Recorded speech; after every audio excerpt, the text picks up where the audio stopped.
समोर येते पूजा खेडकर प्रकरणातली। पूजा खेडकर प्रकरणामध्ये आता मसुरीतल्या अकादमीने निर्णय घेतलाय। पूजा खेडकर यांचं महाराष्ट्रामधलं IASचं प्रशिक्षण थांबवण्यात आलंय आणि पूजा खेडकर यांना तातडीने मसुरीला येऊन रिपोर्ट करायला सांगितलंय। पूजा खेडकर यांची 2022 साली UPSCच्या परीक्षेमध्ये पास झाल्यानंतर IAS म्हणून निवड करण्यात आली होती।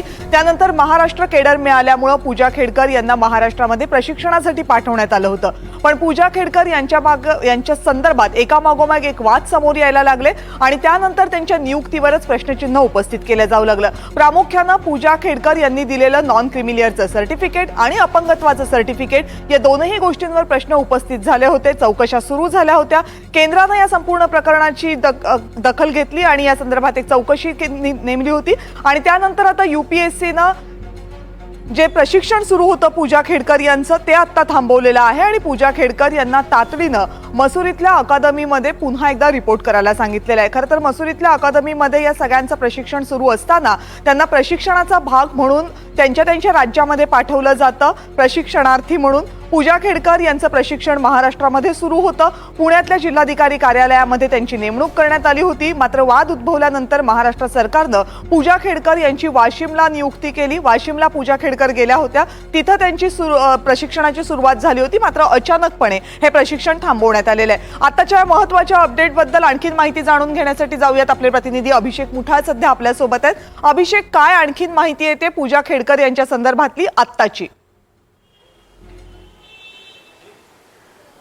नक्कीच आता जर का पाहायचं तर राज्य सरकारकडनं 11 जुलै रोजी या संदर्भात अहवाल पाठवलेला होता आणि या अहवाल पाठवल्यानंतर या संदर्भातलं पत्र जे आहे ते अकादमीनं राज्य सरकारला दिलेलं आहे आणि या राज्य सरकारला दिलेल्या पत्रामध्ये असं म्हटलेलं आहे की एकूणच जो पूजा खेडकर यांचा जिल्हा प्रशिक्षणाचा कालावधी आहे तो संपुष्टात येत आहे। याचा अर्थ ज्या सध्याला ते प्रोबेशन पिरियडवर आहेत वाशिममधनं, तिथनं त्यांना लगेच 23 जुलैपर्यंत जी मसुरीमधली अकादमी आहे तिथे रिपोर्ट करायला सांगितलेला आहे। आणि जर का हे पाहायचं तर अशा प्रकारची ही पहिलीच घटना संपूर्ण देशाच्या इतिहासामध्ये म्हणावी लागणार आहे जिथं प्रोबेशनवर असलेल्या अधिकाऱ्यावर आपल्याला कारवाई होताना पाहायला मिळते आणि या कारवाईमध्ये थेटपणे त्यांना मसुरीमधल्या जे अकादमी आहे तिथं त्यांना रिपोर्ट करण्यासाठी सांगितलेलं आहे।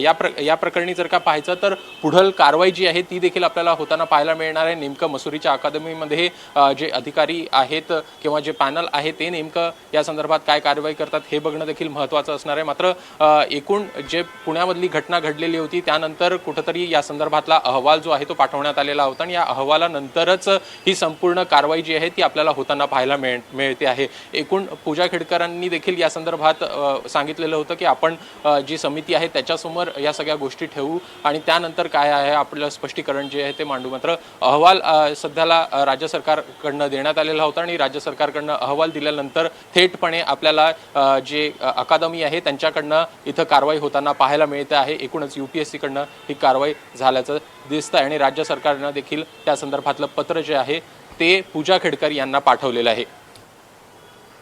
धन्यवाद तुम्ही दिलेल्या सगळ्या सविस्तर माहितीबद्दल अभिषेक। तर पूजा खेडकर यांच्या प्रकरणातली ही सगळ्यात महत्त्वाची आत्ताची अपडेट।